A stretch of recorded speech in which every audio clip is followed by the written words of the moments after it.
journalism in the advent of fake news and disinformation in my country. We need to work it out. We need to prove that we are the voice of the people. We are the media. We are the facilitators.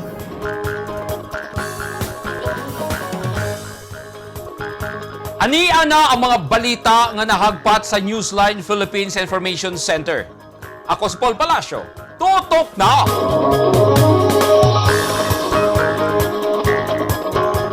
Sa mga headlines, mga parmasya sa Davao City, gipanigurong bastante ang supply sa mga tambal sa ubo, sipon ug kalintura. Mga nasunugan sa Panabo City, nakadawat na og hinabang.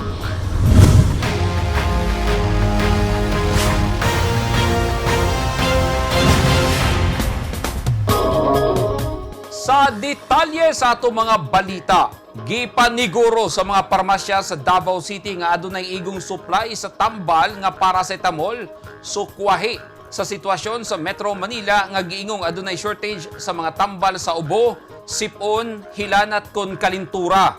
Nahitabo kini sa Luzon area tungod sa pag-shoot up sa kaso sa COVID-19 hatod sa bagong variant nga Omicron. Ani ang report ni Eugene Hinutan. Walay angay nga ikabalaka ang mga residente sa Davao City sa gibaniog nga shortage sa mga tambal sama sa paracetamol, sanglit, bastante ang supply ni ini.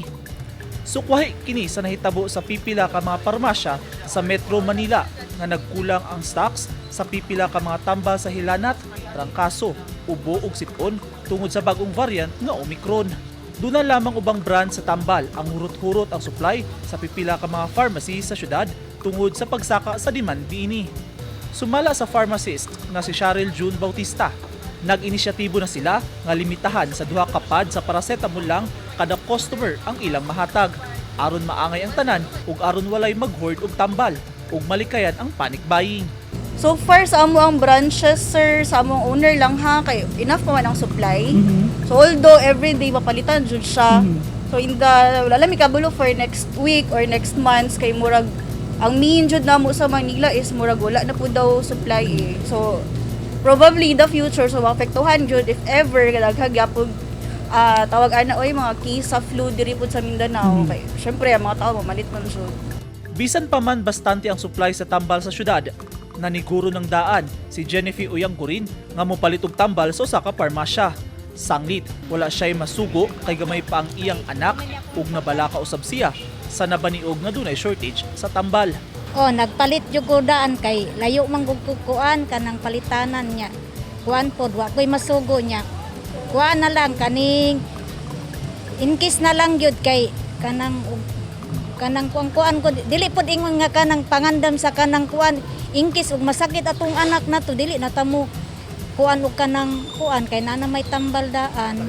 O naka-reserve na nya kuan kanang unsa ni mo man ingon nila gud daw nga kanang kuan kanang unsa na ingon nila kanang inana maniguro ko kay kuan biya nabiya koy bata. Niadtong Enero 4, giklaro sa Department of Health nga walay shortage sa tambal para sa trangkaso. Human makadawat sila og mga report nga pahurot na ang supply sa mga tambal sa parmasya. Matud sa mga opisyal sa DOH, gikonsulta na nila ang mga pharmaceutical companies bahin niini ug nagpasalig nga walay mahitabong shortage. Daghan usab og mga alternatibong tambal nga available sa tibok nasud. Miapila ang DOH sa publiko nga dili magpadala sa kahadlok ug dili kinahanglan mopalit og daghang tambal kung dili kinahanglan. Mopalit lamang og tambal subay sa panginahanglanon aron walay mahitabong shortage. Eugene Hinutan, Newsline Philippines, Davao Region. Stay safe. May babag sa dalan ang natumba nga dakong punuan sa Anahaw sa Mati City kaganihang buntag. Daling mipahigay og clearing operation ang mga personahe sa Mati City Disaster Risk Reduction and Management Office, inubanan sa Kaakibat Rescue ug Barangay Disaster Risk Reduction and Management Office human sila makadawat og report nga adunay natumbang punuan sa kahoy sa Puruksais Buena Vista, Barangay Danao, Mati City alas 7:35 sa buntag kaganiha Enero 7, 2022. Naabdan sa mga otoridad ang usa ka dakong kahoy nga may babag sa dalan human kini natumba. Pinaagi sa ilang iyang pagtinabangay naputol og nahipos na ang natumba nga kahoy o magian og balik ang dalan. Libuan ka mga residente sa lungsod sa Maitom, Sarangani Province ang nakabenepisyo sa usa ka adlaw nga medical mission sa provincial o municipal health office. Apil sa medical mission ang vaccination kontra COVID-19. Ani ang report ni Eugene Hinutan. Ang mga benepisyaryong residente nagikan sa 19 ka mga barangay nga gipahigayon sa Municipal Gymnasium kagahapon Enero 6, 2022. Gilangkuban sa libreng tuli, minor operations orthopedic, pediatric, internal medicine adult consultations, laboratory, dental services, tutok buntis program, COVID-19 vaccination alang sa mga babaeng buntis, implanon insertion ug ultrasound. Ang medical mission gipangunahan ni Dr. Helen Grace Abando, ang Sarangani Provincial Hospital Maitom Chief, kuyog ang municipality's health team nga gilangkuban sa mga doktor, nurse, midwife, health workers ug volunteers gikan sa municipal hospital ug rural health unit. Lakip sa gipang-distribute sa Sarangani Provincial Hospital Office ang tutok buntis kit nga gilangkuban sa diapers sa bata, towel, toothbrush, alcohol, mask ug uban pa nga gipangunahan ni Maria Razel Bustria. Dako ang pasalamat sa mga residente kinsa nakabenepisyo sa aktibidad. Ang usa ka adlaw nga medical mission sa Maitom, Sarangani Province gitambungan usab sa mga opisyalis sa probinsyal nga panggamahanan. Nahimong malampuso na aktibidad sa tabang na usab sa nagkahiusang puwersa sa 30th Infantry Battalion, mga personahe sa Philippine National Police ug mga aktibong kabalikat Civicom 499 Chapter. Eugene Hinutan, Newsline Philippines. Stay safe! At tangi! Laborer na dakpan sa drug bypass operation sa Dagu City. O SUV, gibanggaan og motorsiklo, driver sa motor, angol!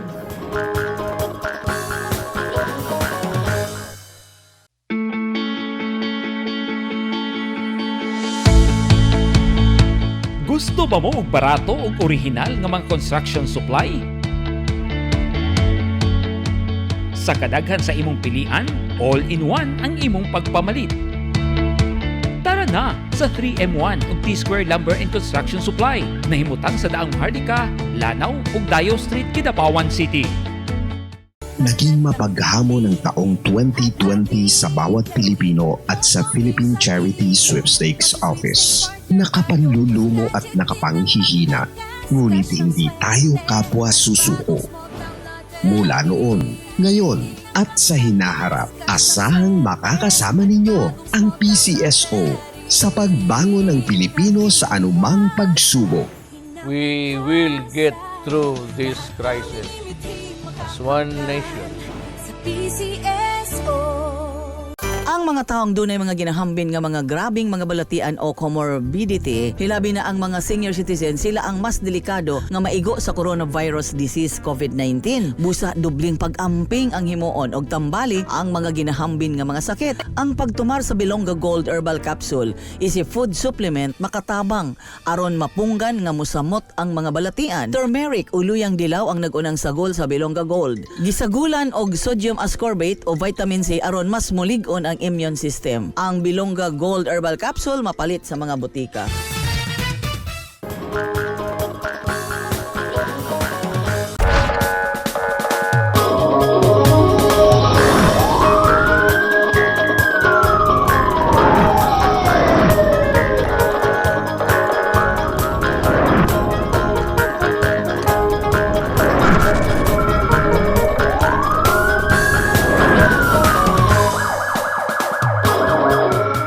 Nabanggaan sa motorsiklo ang usa ka SUV sa Diversion Road, Bangkal, Davao City kaganihang pasado alas 3 sa hapon nga may resulta sa pagkaangol sa driver sa motor. Giila ang driver sa motor nga si Ryan Acosta Banate, residente sa Purok 4, Poblacion, Magsaysay, Davao del Sur. Base sa report sa mga pulis, pasulod sa La Vista Monte Subdivision, ang SUV dihang nabanggaan sa motorsiklo ang likod nga bahin sa sakyanan.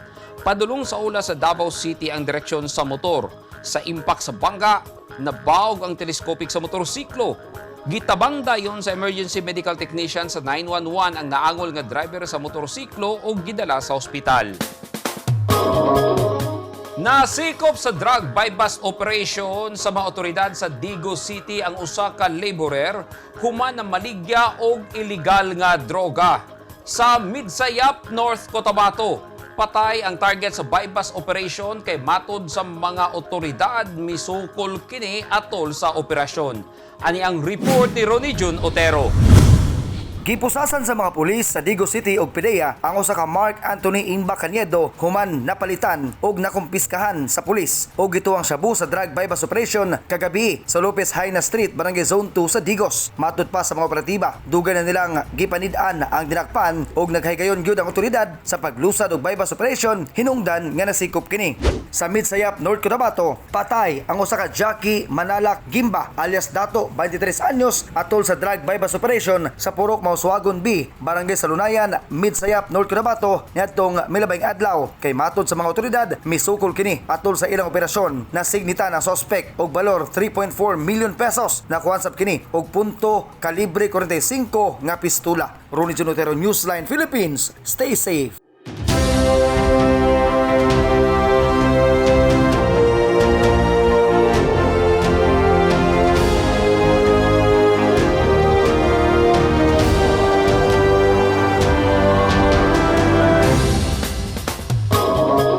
This portion is brought to you by Toyota. This portion is brought to you by Rizal Memorial Colleges. Og daw sa sunog ang mga cottage dool sa pantalan sa Panabo City kagahapon sa buntag. Sa report ni SFO1 Anthony Lawrence Agustin, ang fire investigator sa Panabo BFP, dali silang responde sa sunog kuyog ang mga responder gikan sa Davao International Container Terminal kon DICT. Alas 10:15 nakontrola sa mga bumbero ang kalayo ug pasado alas 11 na gideklara ang fire out sanglit anaa pa kini sa unang alarma. Subay sa investigasyon sa Bureau of Fire Protection, electrical wiring sa junction sa box sa kuryente ang sinugdanan sa pag-ulbo sa kalayo nga daling mekanit sa mga kasikbit ni ini nga mga cottage. Walay natala ang BFP nga samaran sa sunog. Padayon pang ginapanubayan sa BFP kung pila ang kinatibuk ang danyo sa sunog. Dali sab nga naghatag og hinapang ang lokal nga gobyerno sa Panabo sa mga nasunugan.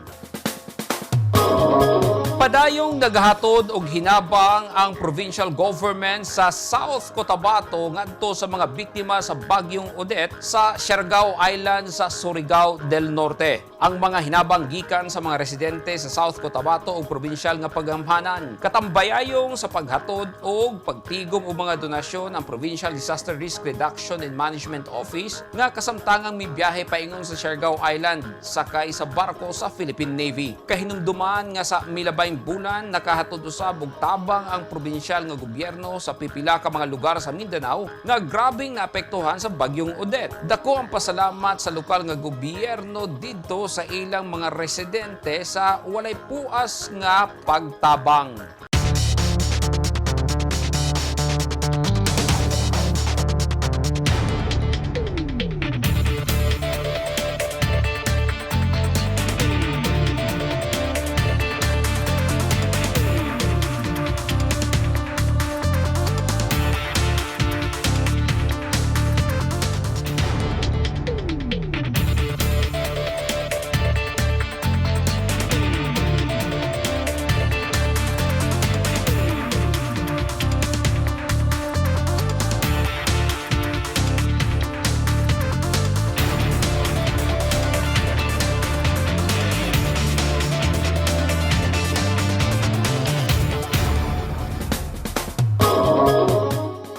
Umaw kadto naghingpit sa mga balita nga nahagpat sa Newsline Philippines Information Center. Alang sa dugang balita, bisitaha ang website nga www.newsline.ph, sa Facebook page, Instagram, newsline.ph, ug sa Twitter, newsline.ph. Kung aduna mo'y mga balita o impormasyon sa inyong tagsa-tagsa ka mga lugar sama sa sunog ug baha, mamahimo ka na ninyong i-share pinagi sa Newsline Messenger. Makita usab ninyo sa Channel 50, Channel 49, sa NCTVN Cable TV sa North Cotabato. O mo-subscribe kita sa YouTube channel sa Newsline Philippines o sa app nga TikTok. Ako si Paul Palacio. Dagang salamat and stay safe!